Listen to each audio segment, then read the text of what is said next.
Selamat pagi Indonesia. Anda menyaksikan seputar Bali terkini pukul 10 WITA bersama saya Dwi Priawan.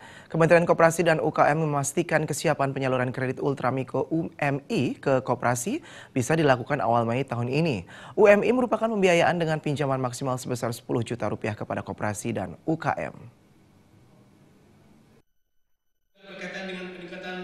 Deputi Bidang Produksi dan Pemasaran Wayan Dipte menyatakan kredit ultramikro adalah kredit yang diberikan kepada usaha-usaha mikro dalam rangka menggerakkan usaha yang nilainya maksimal 10 juta dengan bunga antara 2-4% per tahun. Melalui kredit ultramikro ini, pemerintah mengharapkan ke depan ekonomi mikro kecil bisa bangkit lebih cepat, sehingga kesenjangan ekonomi antara yang kaya dan miskin bisa diatasi.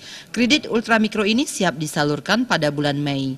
Penyaluran kredit ultramikro ini dilakukan pemerintah untuk meningkatkan pertumbuhan ekonomi, namun tidak melupakan pemerataan terutama bagi pengusaha kecil dan koperasi.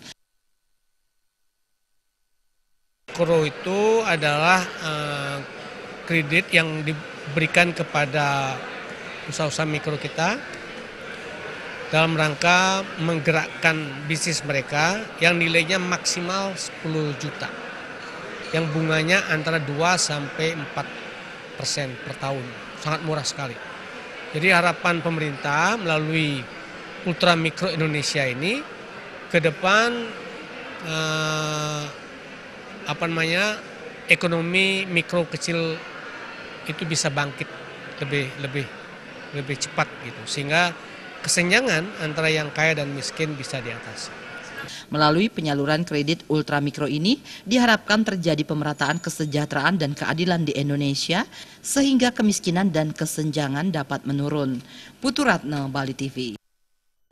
Kami akan kembali di seputar Bali terkini 1 jam mendatang. Selamat pagi dan sampai jumpa.